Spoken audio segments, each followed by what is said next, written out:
창세기 41장 44절을 가지고 오늘 말씀을 전체적으로 주제를 따라 전하려고 하는데, 주제가 평범함이 만들어내는 비범함입니다. 대부분의 사람들은 기대를 하죠. 무엇을 말입니까? 평범함을 배제한 비범함을 기대합니다. 평범함을 배제한 비범함이라는 것의 뜻은 최선을 다하는 매일의 삶 없이, 고난이나 어려움 없이 승승장구하여 문제없는 좋은 열매를 따먹기를 원하는 마인드, 생각, 가치 기준을 말하는 것입니다. 나아가서 어떤 사람이 고난이나 어려움이나 매일의 최선을 다하는 삶을 통해서 결과를 얻게 되면, 그것에 관한 결과를 두고 사람들은 자신이 얼마나 위대한 일을 했는지 또는 얼마나 위대한 사람인지를 자랑하기 시작합니다. 교회 안에서조차 이런 욕구가 극대화되는 것을 봅니다. 신자들의 간증을 제가 예를 들어 보겠습니다. 간증하는 이들의 간증은 대부분 다이나믹하거나 삶의 엄청난 고난과 좌절, 그 속에서 뭔가를 이루어낸 것들에 관한 많은 자랑들로 사람들에게 전달되는 것들을 보게 됩니다. 너무나 가난했다가 부하게 되었든지, 많은 실패를 하고 나서 반전을 했든지, 정말 마음대로 살다가, 죄를 짓고 살다가 회심했다든지, 이런 일이 여러분 귀하지 않은 것은 아닙니다.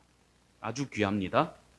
하지만 여기에서 발생할 수 있는 큰 두 가지 문제가 있습니다. 첫 번째는 자기 자랑입니다. 간증의 핵심은 하나님입니다. 그런 상황 중에서도, 그런 인간임에도 불구하고 버리지 않으시고, 도저히 인간의 힘으로 해결할 수 없는 상황 속에서 그분이 개입하셔서 문제를 해결하셨기 때문에 간증의 오로지 주인공은 하나님입니다. 간증하는 사람조차 은혜의 수혜자일 뿐이며 쓰임받고 있는 단계에 있을 뿐입니다. 그런데 간증을 통해서 조금 유명해지고 나면, 그 유명세에 따라서 간증하는 횟수가 늘어나기 시작하면 점점 사람이 변질되기 시작합니다. 어느 순간에 간증이 또 더해지고, 사람들이 웃고 즐기는 가운데서 그 일에 또 보태지게 되고, 자기가 행하지도 않은 일, 체험하지도 않은 일들을 더 나열하면서 다이나믹한 간증을 통해서 더 많은 집회 횟수를 늘려가는 사람들을 보게 됩니다. 그때부터 이 사람은 은혜로 인하여 망하게 되는 사람이 되게 되는 것이죠. 두 번째로, 간증이 이렇게 다이나믹한 것들이 일상 가장 중요하게 사람들에게 감동을 주면 줄수록 무슨 문제가 야기가 되느냐 하면, 하루하루를 다이나믹한 일 없이 성실하게 살아내는 사람들이 무시되거나, 그 사람들의 수고와 땀이 얼마나 귀한 것인지 교회에서 알아주지 않는 단계에 나가게 된다는 것입니다. 하루를 신실하고 하루를 정결하게 최선을 다하는 사람이야말로 가장 가치 있고 고결하고 아름다운 신자입니다. 이런 신자가 남들이 관심 있어 하는 엄청난 역동을 경험하지 못했을지는 몰라도 그 사람 하나님이 기억하시고 사랑하는 사람들입니다. 그래서 저는 우리 교회에서만큼은 다이나믹한 역동의 간증들을 말하는 사람이 귀하기도 하지만, 더하여 하루하루를 믿음을 붙잡고 말씀의 진리 앞에 큐티하고, 그래서 하루를 살아내기 위해서 발버둥 치면서 기도하고, 그렇게 하루를 살아있는 예외로 하나님 앞에 올려드리는 신자야말로 저에게는 위대한 영웅들입니다. 그러므로 저는 엄청난 간증을 가진 목사가 되는 것보다 하루하루를 오늘이 마지막인 것처럼 살아내는 목사가 되고 싶습니다. 그리고 여러분 역시도 그런 신자들이 되시기를 축복합니다.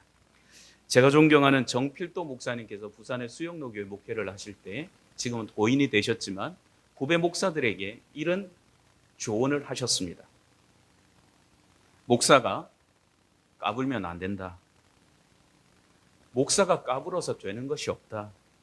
목사가 까불면 성도들에게 채신머리 없어 보이고 권위도 없어지며 은혜도 안 되고 아직도 어린 목사구나, 방정맞은 목사구나, 그러면 사실은 말씀이 가까운 장로들하고 사우나 다니지 마라. 그러면 절대 그 목사에게 장로는 은혜 받지 못한다. 성도들에게 함부로 대하거나 예의를 잃는 순간 목회자의 권위는 상실되고 떨어지고 만다. 여러분, 목사도 별 사람 없습니다.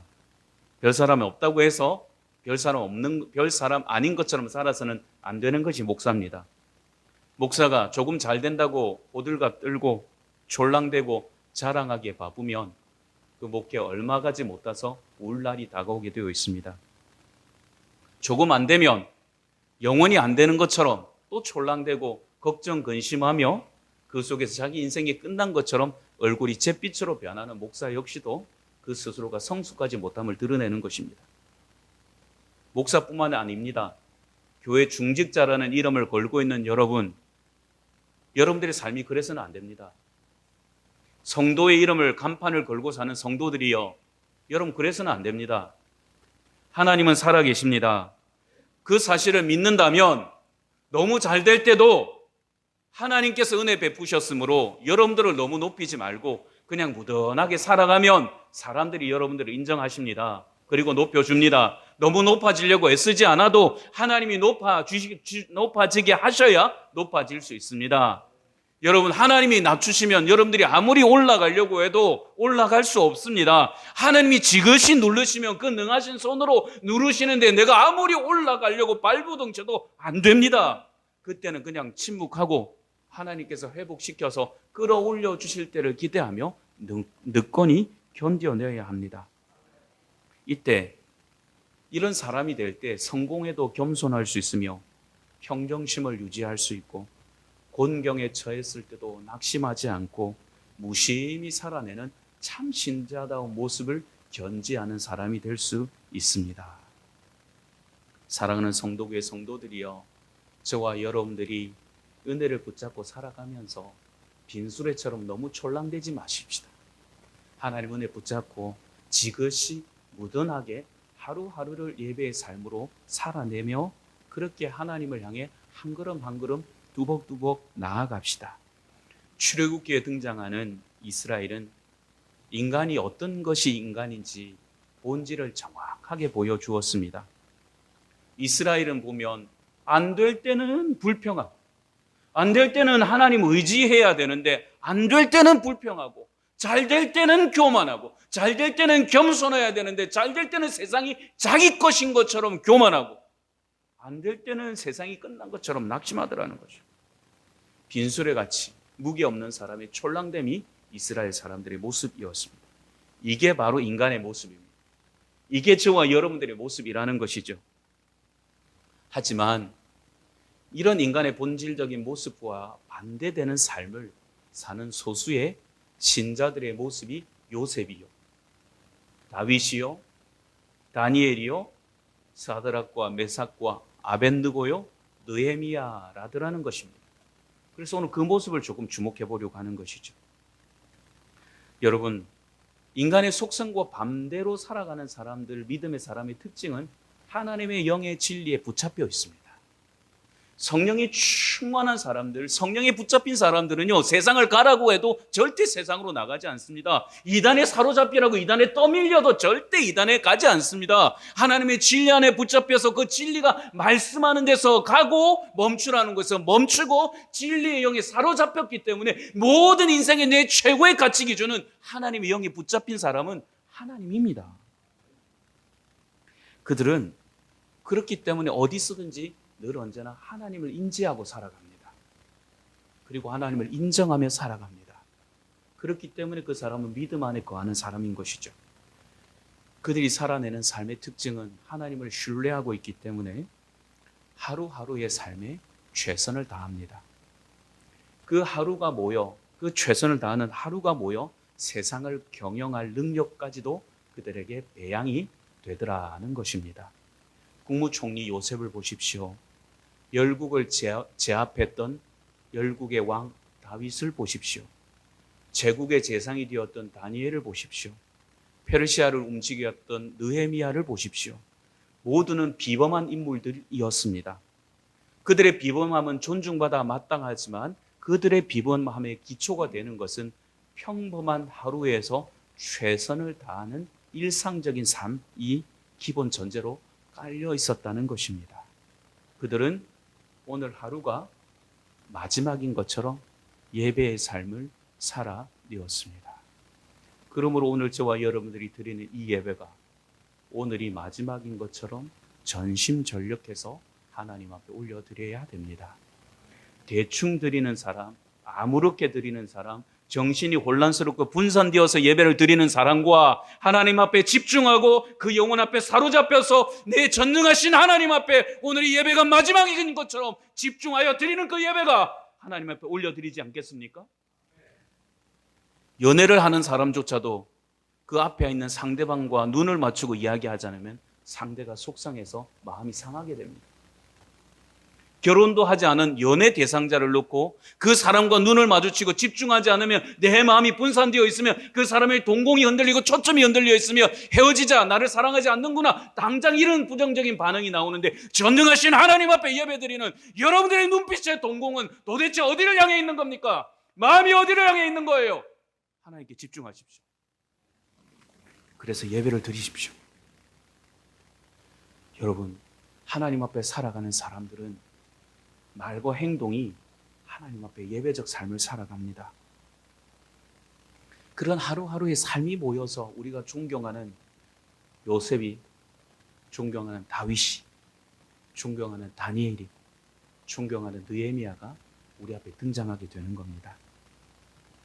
일상에 최선을 다했던 요셉을 포함한 승리자들의 특징, 그 특징을 보면 장소와 상황에도 불문하고 그리 아니하실지라도 또는 그럼에도 불구하고의 삶을 살더라는 것이죠.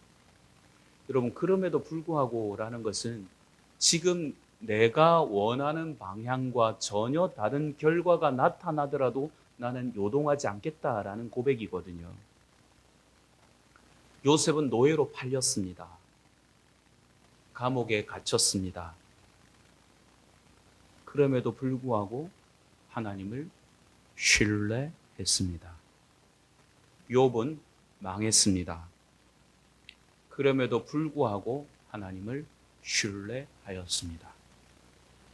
다윗은 시대의 반역자가 되어서 모진 고통을 당하며 쫓겨다니는 도망자가 되었습니다. 그럼에도 불구하고 그는 하나님을 신뢰하였습니다. 다니엘과 사드락과 메삭과 아벳느고 그의 친구들은 우상 앞에 절하지 않았습니다. 그것으로 인해 풀무불에 던져졌습니다. 구하실 것이지만 그렇지 않더라도 나는 하나님 앞에 삶을 살겠노라고 그럼에도 불구하고 고백했습니다. 다니엘 3장 18절입니다. 그렇게 하지 아니하실지라도 왕이여 우리가 왕의 신들을 섬기지도 아니하고 왕이 세우신 금 신상에게도 절하지도 아니할 줄을 아옵소서.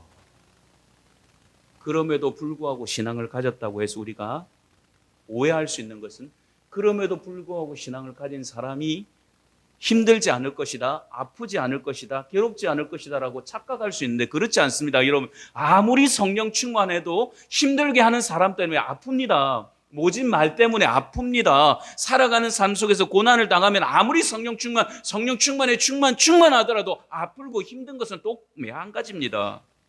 그렇지만 그들의 특징은 내가 이해되지 않아도 내가 감당할 수 없어도 그래도 믿고 나가는 겁니다. 왜냐하면 하나님의 약함이 우리보다 강하시기 때문에 그렇습니다. 하나님의 지혜와 능력이 아무리 능력이 없음이 능력 없다 할지라도 지혜 있는 우리보다 더 능력 있고 능력 많다는 우리보다 더 큰 능력을 가지신 분이기 때문에 우리는 그분의 뜻을 다 알 수 없으므로 우리는 수용하고 신뢰할 따름입니다. 그런 일상을 살아냈던 사람이 녹록지 않고 만만치 않습니다. 성령이 충만하고 아버지의 영에 붙잡혔던 요셉의 일상을 한번 보시죠. 어떤 일들을 당했는지. 여러분, 요셉이 형들에게서 노예로 팔려가기 전에 제일 먼저 당한 일이 뭔지 아십니까? 옷이 벗겨졌습니다. 요셉이 벗겨진 옷은 아버지가 입혀준 옷입니다. 아버지는 이미 그의 사랑하는 많은 아들들 중에서 요셉을 그 가정의 리더로 이미 택정했습니다. 남들과 다른, 형들과 다른 특별한 옷을 입힘으로 그가 앞으로 가정의 리더가 될 것임을, 차기 후계자가 될 것임을 이미 공언한 것이나 다름없었습니다. 그의 아버지가 입혀준 그 고결한 옷을 그의 형들이 강제적으로 벗겨버렸습니다. 야곱이 요셉을 볼 때마다 꿀이 뚝뚝 떨어졌던 귀한 아들이었습니다. 자, 창세기 37장 3절을 볼까요? 어떤 직업을 따졌는지. 요셉은 노년에 얻은 아들이므로 이스라엘이 여러 아들보다 그를 더 사랑하였으므로 그를 위하여 채색 옷을 지었더니. 그의 아버지가 입혀주신 옷입니다. 어떻게 되었습니까? 37장 23절입니다. 요셉이 형들에게 이르매 그의 형들이 요셉의 옷, 곧 그가 입은 채색 옷을 벗기고. 요셉의 존재가 존귀한 존재에서 노예로, 나락으로 떨어지는 순간입니다. 예수 그리스도께서 십자가에서 군병들에 의해서 강제로 옷이 벗겨진 것처럼 치욕과 모욕을 요셉은 경험하게 되었습니다. 다음 단계입니다. 요셉이 팔렸습니다. 죽이려고 형들이 모의를 했다가 죽이는 것보다 노예로 파는 것이 더 양심상 덜 거리낄 것 같다 판단했는지 동생을 노예로 팔았습니다. 37장 28절입니다. 그때 미디안 사람 상인들이 지나가고 있는지라 형들이 요셉을 구덩이에서 끌어올리고 은 20에 그를 이스마엘 사람들에게 팔매 그 상인들이 요셉을 데리고 애굽으로 갔더라. 여러분, 철천지 원수가 아닙니다. 무릇 배는 다를지라도 형제 아닙니까? 아버지의 관심 있는 아들 아닙니까? 그런데 구해달라고 하는 외침, 그 큰 외침에도 불구하고 그들은 동생을 노예로 팔아버렸습니다. 어쩌면 그들은 요셉이 처절하게 울면 울수록 더 통쾌함을 느꼈을지도 모릅니다. 너 잘됐다. 그렇게 아버지 믿고 까불더니 또 소리 질러보지? 아버지 찾아보지? 아마 비꼬기도 했을 겁니다. 너가 그렇게 좋아하고 너가 그렇게 사랑하는 아버지 어디 있냐? 너 이제 노예야. 꼴 좋다. 까불더니 한번 된통 당해봐. 아마 이런저런 말로 요셉의 마음을 후벼 팠을지도 모릅니다. 그리고는 아버지에게 돌아와서는 아버지에게 거짓말을 하지요. 37장 31절입니다. 그들이 요셉의 옷을 가져다가 숫 염소를 죽여 그 옷을 피에 적시고. 여러분, 그들은 아버지를 속이면서 또 통쾌했을지도 모릅니다. 아버지, 그렇게 사랑하는 아들이 우리가 노예로 팔았는데 꿈에도 모르시죠? 지금 죽어서 울고 있는 아버지의 모습을 보면서 그들은 한편 속으로는 시원했을지도 모르겠습니다. 여기서 끝이 아닙니다. 이제 노예가 되었습니다. 누구의 소유라는 낙인이 찍힌 정말 노예가 되었습니다. 39장 1절입니다. 같이 한번 읽어볼까요? 39장 1절 시작. 요셉이 이끌려 애굽에 내려가매 바로의 신하 친위 대장 애굽 사람 보디발이 그를 그리로 데려간 이스마엘 사람의 손에서 요셉을 사니라. 여러분, 꿈인지 생시인지도 모르게 어버버버하는 상황에서 노예상에게 끌려가서 이제는 직접 주인을 섬겨야 되는 실질적인 노예가 되었습니다. 일면식도 없는 집에 가서 일면식도 없는 주인을 주인으로 섬겨야 되는 노예로 전락하고 말았습니다. 요셉은 음모와 배신, 치욕과 모멸의 구덩이에 던져졌습니다. 그뿐만 아닙니다. 다윗도 그랬습니다. 욥도 그랬습니다. 다니엘도 그랬습니다. 사드락과 메삭과 아벳느고도 그랬습니다. 그런 그였으니 고향이 얼마나 가고 싶었을까요? 아버지는 또 얼마나 보고 싶었을까요? 여러분들에게 여쭙겠습니다. 여러분들이 지금 요셉의 상황이라면 어떻게 하시겠습니까? 지금 여러분들의 상황이 요셉의 마음이라면 어떤 마음이시겠습니까? 아마 여러분과 저 같으면 요즘 말로 멘탈이 나갔거나 원망과 복수심, 그 증오심에 마음이 활활 타서 언제든지 내 눈에 보이기만 하면 형들을 차례로 죽이겠다라는 증오심이 불타고 있을지도 모르겠습니다. 어떤 사람은 너무나 낙심이 되어서 시름시름 앓다가 큰 병에 걸렸을 수도 있겠습니다. 근데 여러분, 너무나 놀라운 것은 그런 상황에 있는 요셉이, 어린 소년이 건재하더라는 겁니다. 우리 같으면 넘어져도 몇 번을 넘어져야 될 그 상황 속에서 여전히 건재하더라는 겁니다. 그 과정 속에서 성경은 이렇게 표현을 해두었습니다. 성경에 난해 구절이 참 많지만 저는 이 구절을 볼 때마다 참 마음이 먹먹하고 참 이해가 안 되는 구절이기도 합니다. 어떤 구절인지 볼까요? 39장 2절 같이 읽어보겠습니다. 시작. 여호와께서 요셉과 함께 하심으로 그가 형통한 자가 되어 그의 주인 애굽 사람의 집에 있으니. 여러분, 현실을 보십시오. 요셉은 애굽의 시위대장의 노예입니다. 더하여 성실하게 살고 최선을 다해서 살아가는 그를 인정하여 가정의 총무가 되었는데, 열심히 하고 총무가 되어 승승장구하는 그 일 때문에 차라리 총무가 되지 않았으면 좋았을 것을, 그 아이가 여러 가지 일을 아주 잘함으로 말미암아 생긴 것도 잘생겼으니까 그 부인의 눈에 들어서 성적으로 그 아이를 어떻게 해보려고 하다가 오히려 정직하게 살았음으로 말미암아 역공을 당해서 강간미수범이 되었습니다. 여러분, 현실이 이런데 성경은 뭐라고 하냐면 하나님 함께 하시대요. With God이래요. 말이 안 되잖아요. 아니, 하나님이 함께 하신다면 적어도 우리가 가진 상식 정도면, 이미 하나님은 예지예능으로 이런 일들을 알고 계시니까 그의 야곱이 아버지가 너희의 형들이 뭐하고 있는지 지금 관리 감독하고 오너라 라고 했을 때 하나님이 전능하시다면 노예를 팔 것을 아시니까 막아주셔야 되잖아요. 다리가 삐끗하기만 하더라도 노예로 팔릴 일은 없잖아요. 그렇게 잘 걸리는 감기 몸살만 살짝 걸렸을 때라도 형들에게 갈 일은 없잖아요.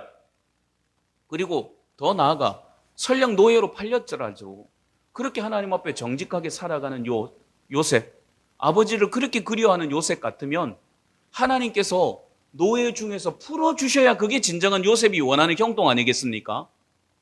요셉이 원하는 형통은 아버지에게 돌아가는 겁니다. 애굽에서 뭐 높은 직급을 가지고 어떻게 높아지고 승승장구하는 것은 요셉에게는 꿈도 꾸지도 않는 일이고 바라지도 않는 일이에요. 언감생신 국무총리 생각지도 않습니다. 자기 아버지에게 돌아가서 아버지 품에 동생 베냐민과 함께 있는 겁니다.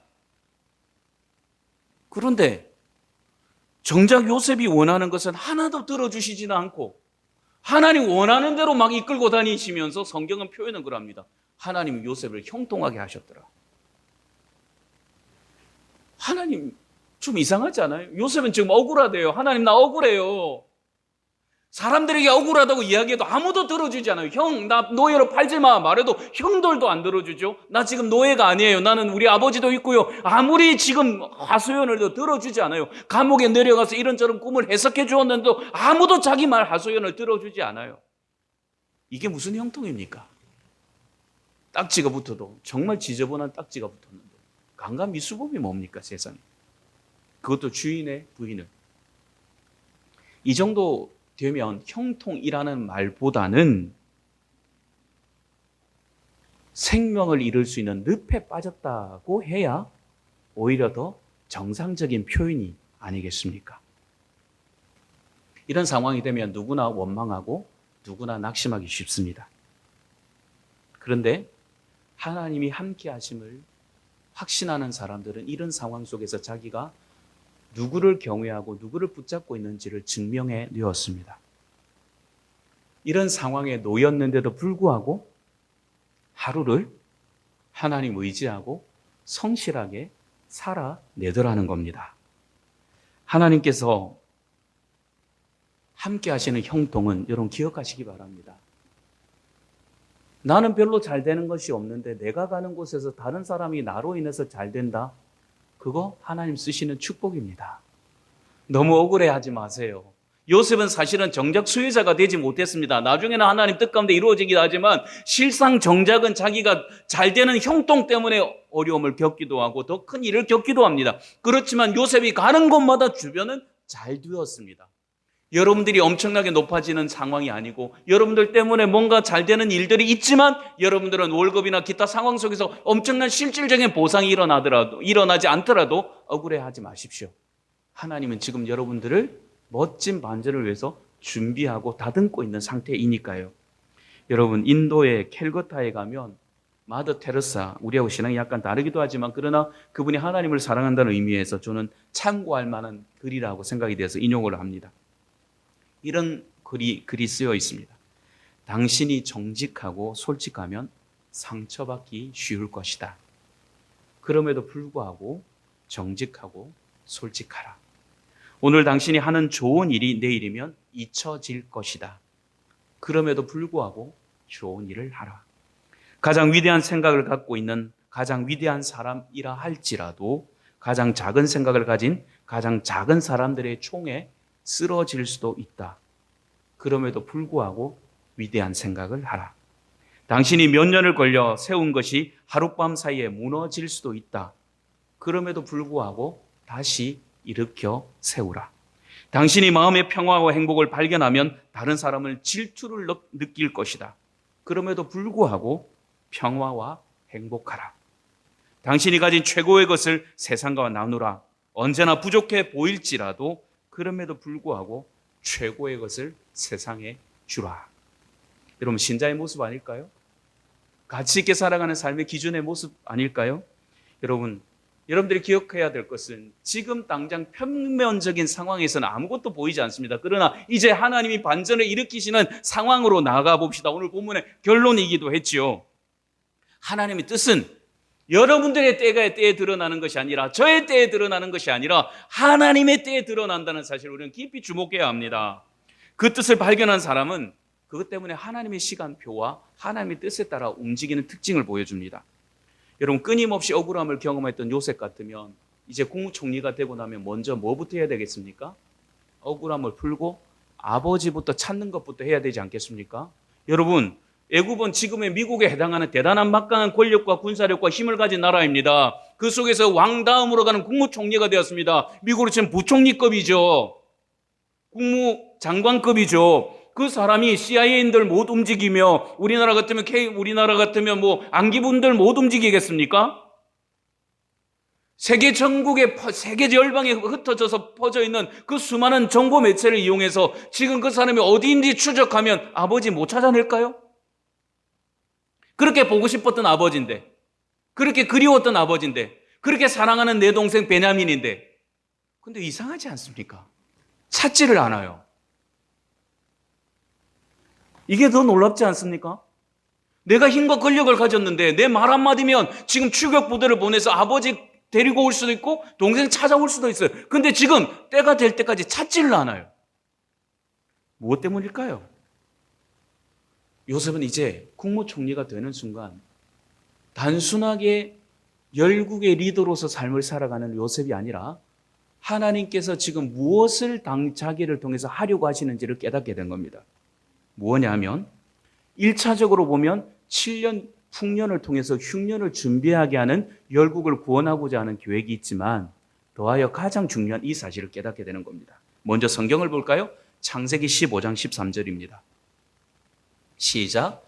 여호와께서 아브라함에게 이르시되 너는 반드시 알라. 내 자손이 이방에서 객이 되어 그들을 섬기겠고 그들은 400년 동안 내 자손을 괴롭히리니. 무슨 말입니까? 하나님께서 아브라함으로 부르시면서 약속하시기를 너의 후손들이 가나안에서 애굽으로 이주할 것인데 400만이 되기까지 성장할 것이다. 그 과정 속에서 엄청난 고통을 당하는 가운데 나를 찾으면 내가 다시 가나안 땅으로 돌아오게 할 것이다 라는 약속을 아브라함에게 주셨습니다. 구원의 계획이기도 하고 이 계획의 종점은 결론은 예수 그리스도로 이어지는 축복, 구원의 약속이기도 하지요. 하나님은 지금까지 약속하셨던 것을 구체화시키거나 드러내지 않았는데 이제는 야곱의 가정과 요셉의 가정이 이주해오는 과정 속에서 하나님의 신실한 약속을 성취해 가고 있는 겁니다. 구원의 계획을 이루어가고 있는 겁니다. 요셉은 이제 그걸 깨닫게 된 겁니다. 감옥에 갇혀 있고 힘들고 외로울 때는, 어려울 때는 자기만의 문제에 집중하던 그가 이제는 이것을 통해서 열국을 구원하시고 하나님의 계획을 성취하시기 위해서 자기를 사용하고 있다는 사실을 알고 나니까, 내가 아버지를 데리고 오는 것과 내가 내 동생 베냐민을 데려오는 것보다 하나님께서 이 과정 속에서 어떻게 일하시는지를 믿고 맡기자. 지금 나는 내 일에 최선을 다하자라는 삶을 살아가더라는 것입니다. 여러분, 노예가 되고 감옥에 갇혔을 때만 하더라도 요셉은 하나님의 구원의 계획을 알지 못했습니다. 그러나 국무총리가 되는 순간 하나님의 신실하신 역사와 은혜의 기적을 그는 알고 체험한 사람이 되었습니다. 제가 무엇 때문에 이것을 미루어 짐작하느냐? 여러분, 이 말씀을 보면 알 수가 있습니다. 창세기 50장 19절입니다. 시작. 요셉이 그들에게 이르되 두려워하지 마소서, 내가 하나님을 대신하리이까. 여러분, 하나님의 거대한 일에 쓰임받는 사람의 특징은 그렇습니다. 인간적인 섭섭함, 속상함 남아있을지라도 그거 하나님께 맡깁니다. 어쩌면 바로에게도 속상하고 형들에게도 속상할 수 있지만 하나님의 거대한 구원의 계획 속에 그 사람들은 악한 역할로 쓰임받았을 뿐입니다. 그래서 내 손으로 그들에게 복수하는 것이 아니라 하나님께서 열국 가운데 통치하는 그분의 방식대로 그들을 다루실 것이므로 하나님께 모든 것을 내어 맡기는 하나님의 주권을 인정하는 믿음의 신실한 사람이 되어 있었습니다. 우리는 인생 전체를 통틀어서 때로는 이해가 안 되는 일, 때로는 원통한 일, 수용 불가한 일에 직면할 때가 있습니다. 그때 우리는 그럼에도 불구하고 믿고 맡기고 기다려야 합니다. 여러분들이 아무리 억울함을 주장하고 벗어나려고 해도 요셉의 경우를 보니까 아무도 요셉의 말을 들어주지 않습니다. 하나님이 풀어주시는 열국을 구원하시고자 그 사람을 쓰시고자 하는 뜻이 명확하게 드러날 때까지 아무리 여러 사람에게 억울함을 호소해도 사람들은 들어주지 않습니다. 그런데 하나님이 개입하시니까 그 모든 문제가 해결되더라는 말입니다. 여러분들, 하나님이 듣고 계시지 않는 것 같지요? 그래서 힘들지요? 어렵지요? 아닙니다. 하나님께서 보고 계십니다. 듣고 계십니다. 다만 지금 내가 원하는 시점 안에 해결되지 않는 것처럼 보일 뿐입니다. 여러분, 하나님은 반드시 신원하십니다. 억울함을 풀어주십니다. 이 땅에서 풀어주실 뿐만 아니라 이 땅에서 풀어주시지 않는 하나님의 계획하심과 뜻이 있다면 우리는 언젠가 하나님 앞에 서게 되었을 때 우리가 살아왔던 삶에 대해서 보상받게 될 것입니다. 나사로가 좋은 예입니다. 하나님은 그리고 더 나아가 여러분과 저를 구원 사역에 쓰고 계십니다. 그것 때문에 저와 여러분들이 힘들고 고달픈 겁니다. 하나님 일에 쓰임받는 사람은 그냥 삐까뻔쩍한 화려한 구두 신고 아스팔트 길을 걷는 법이 없습니다. 하나님은 우리를 그리스도 용사로 부르셨어요. 여러분, 등산화 신고 군화 신고 신발끈 바짝 조이십시오. 어설프게 신앙생활하고 어설프게 믿고 어설프게 그냥 노멀하게 신앙생활해서 승리할 수 있는 길은 요원합니다. 신발끈 바짝 묶고 마음 단단히 붙잡고 돌짝밭 가시밭길 걸어가고 이겨나가는 것이 신앙생활입니다. 여러분, 꿈꾸고 계시지 않습니까? 혹시나 한 걸음만 내딛고도 100m를 넘어서기를, 가만히 앉아있는데 1000m를 넘어서기를, 누군가 나를 그냥 목적지에 도달하게 해주기를, 그런 신앙생활은 없습니다. 하루하루를 살아내는 평범함이 여러분들을 비범함으로 이끌 것입니다. 여러분들 기억하십시오. 매일의 묵상이 없는 삶 속에서 승리가 있을까요? 매일의 기도가 없는 사람이 믿음으로 승리할 수 있을까요? 매일 하나님의 말씀을 묵상하면서 붙잡지 않고 어떻게 여러분 승리하려고 그렇게 세상을 향해 나서십니까?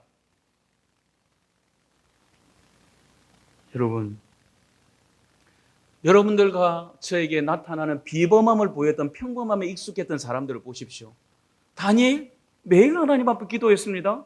요셉 매일 하나님 앞에 여쭈었습니다. 느헤미야 금식하며 기도했습니다. 사드락과 메삭과 아벳느고 하나님 앞에서 그들의 삶의 정결함을 지켜내기 위해서 얼마나 하나님 앞에 매달리고 또 부르짖었을까요? 그런 것이 없는데 여러분, 이 험한 세상을 어떻게 그리스도의 사람으로, 그리스도의 정신으로, 그리스도의 은혜로, 그리스도의 능력으로 살아내려고 하십니까? 성도들이여, 평범이 없는 비범함을 꿈꾸지 마시고 매일 하루가 마지막인 것처럼 하나님 앞에 살아내시기를 축복합니다. 말씀을 마무리하겠습니다. 제가 며칠 전에 수유예배에서 설교를 하다가 이런 깨달음이 왔어요. 요즘의 성도들과 신자들의, 그리고 목회자들이 살아가는 삶이 어떤 삶인가의 위험성을 제가 묵상하는 가운데 그런 생각이 들었습니다.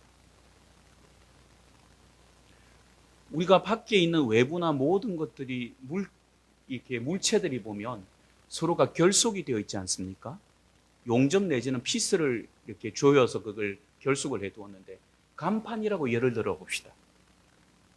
피스를 주어서 결속을 시켜놨는데 비바람이 치면서 이게 유격이 생기고 점점점 흔들리면서 피스가 풀리는 거예요. 딸그락 소리를 냅니다. 바람이 불고 있습니다. 자꾸 유격이 더 커져서 곧 떨어질 것 같습니다. 근데 그 밑에서 가족들이 모여가지고 잔치를 벌이는 거예요. 뷔페를 딱 설치해 놓고는, 배설해 놓고는 서로 부어라 마시라 너무너무 즐기고 있는 거예요. 저 멀리서 위를 보십시오, 위를 보십시오. 곧 떨어질 거예요, 곧 떨어질 거예요. 안 돼요, 안 돼요. 거기서 빨리 빠져나와요 라고 이야기하는데 듣지도 않습니다. 무시합니다. 바람이 점점점 불어댑니다. 어떻게 될까요? 떨어지면 그 사람들 다 위험하지 않아요? 다 생명을 다치지 않겠어요? 신자들이 삶이 그래요. 하나님 은혜 붙잡고 살아가야 여러분들의 삶이 안전하고 하나님이 지켜주셔야 완벽할 수 있는데, 날마다 자기 힘으로 자기 능력으로 이겨보려고 간판이 흔들리면서 떨어지려고 했는데, 그래서 목사가 외치고 성경이 외치고 기도하면서 깨닫게 해주시고 모든 수단과 방법을 가리지 않고 하나님께서 끊임없이 말씀해 주시는데 듣지를 않아요. 길을 막아요. 안타까워요. 제가 집에서 강아지를 키웁니다. 하루는 제가 강아지를 집을 청소하기 위해서 청소를 하고 있는데, 그래서 잠깐 밖으로 내보냈습니다. 잠깐 밖으로 내는데 제가 이제 임시로 사용하는 약간 아궁이를 하나 만들어 놨는데, 거기에서 무슨 좋은 냄새가 났는지, 제가 자기 집을 치우고 있는 동안에 이 녀석이 아궁이에서 냄새 나는 곳을 가가지고 머리를 뒤로 밀고는 막 부볐나 봐요. 그 개 이름이 슈가거든요. 왜 슈가냐면 아주 흰 개라서 설탕같이 달콤하고 이렇게 예쁘게 생겼다 해서 제가 슈가라고 이름을 지어줬거든요. 근데 그 녀석이 오니까 마치 군인들 위장크림 바른 것처럼 애가 새까맣게 변했어요. 이게 얼굴에 막 흰 검은 줄이 쭉쭉 가 있는 거예요. 근데 자기는 절 보고 좋다고 쫓아올라오는 거예요. 제가 어떻게 했을까요? 잠깐 멈춰봐. 다가오는 게 부담스럽더라고요. 제가 흰 옷을 입었으면 더 그렇겠죠? 예수 믿는 사람들이 날마다 제약의 구덩이에 뒹굴어요. 근데 그 강아지처럼 얼굴에 자기가 새까맣게 죄로 뒤집어 써가지고 다가오면 예수님이 잠깐 멈춰봐. 너 멈춰봐. 일단 죄부터 씻고 일단 그거부터 정리하고 보자 라고 하는데 막 정신없이 막 달려들어요. 그리고 보면, 그래서 더러워서 씻어주려고 하면 도망가요. 아니 지금 자기는 자기 얼굴을 못 봐. 어리석잖아요. 저는 자기 얼굴을 보고 지금 씻어주려고 하는데, 씻어주려고 하면 할수록 더 도망을 가요. 여러분, 그리고는 그런데도 불구하고 제가 어떻게 할까요? 달려오면 안아서 씻어주겠죠. 그러면서 예수님의 생각이 났습니다. 살면서 내가 하나님 은혜로 산다고 하면서 날마다 제약의 구덩이에 들어가가지고 그 좋은 냄새 맡느라고 부비고 하다가 얼굴이 새까맣게 지고 마음이 죄로 얼룩져서 엉망진창이 돼서 예수님께로 달려가면 부담스러울 수 있는데, 그분은 언제나 안아주시고 씻어주시고 또다시 리셋시켜서 세상을 향해서 달려갈 수 있는 은혜를 주시더라고요. 성도들이요, 지금 주님은 여러분들에게 은혜 베푸시기를 원하십니다.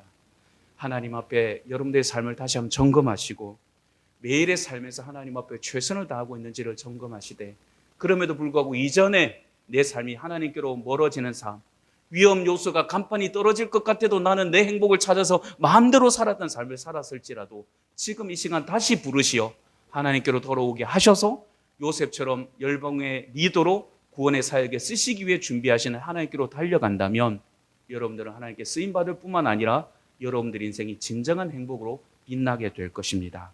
그 은혜가, 그 사랑이, 그 축복이 저와 여러분들의 가정에 넘치게 되기를 축복합니다.